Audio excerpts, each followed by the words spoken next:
Hey there, Tara here, and in today's topic we are going to discuss how to save time in the kitchen. Especially if you are living a fast-paced life, you need meals that are going to be quicker that you can put in containers and just pull out very quickly throughout the week. So here's some tips.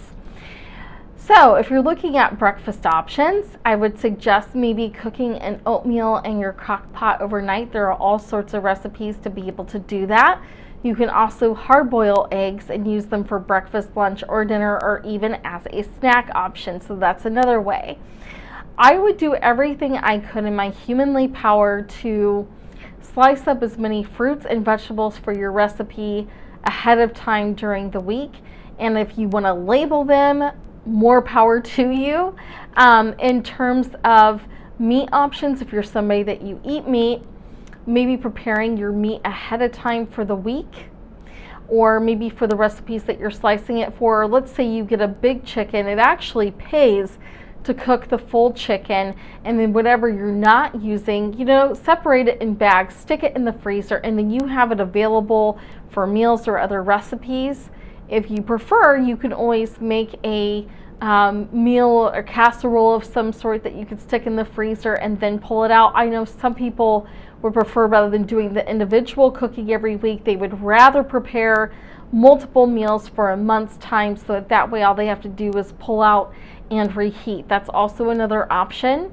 If you're using meat, like let's say chicken, you can also use it to make a bone broth or some sort of chicken broth, and also have the broth available in the freezer, and that also cuts down time when you're doing things like making a soup, for example. Crock pots, Instapots, and air fryers are a lifesaver. Use them. A lot of times, even I personally like to pick out a meal that can cook in the slow cooker overnight, and I do it overnight so that way the next morning all I have to do is put it away. It's really nice.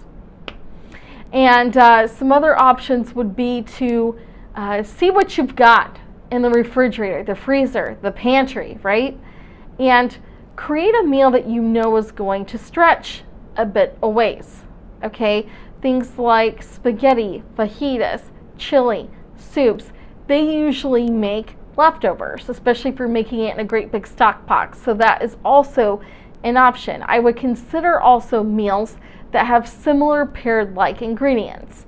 For example, if you are making fajitas, okay, maybe you can make enough so that one night you do tacos, or maybe one night you make some sort of Mexican casserole with it, okay? And you pick meals that have a lot that can stretch over time, so that way you're not cooking as many meals. I also recommend doing vegetables or meals that you can stick in the oven that are quick. So anything like a meatloaf or a pan sheet fajita, or some sort of enchiladas, or something that you can do in the oven that you can pull from, or even roasting your vegetables ahead of time. That will also save you time.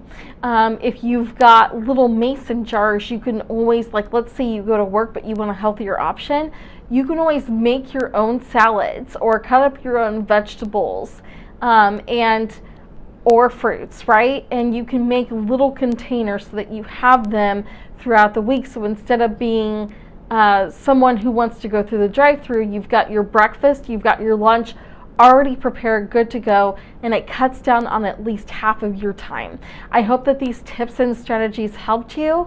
As always, if you would like to talk or you have questions on what I covered today, please don't hesitate to reach out and contact me. And until next time,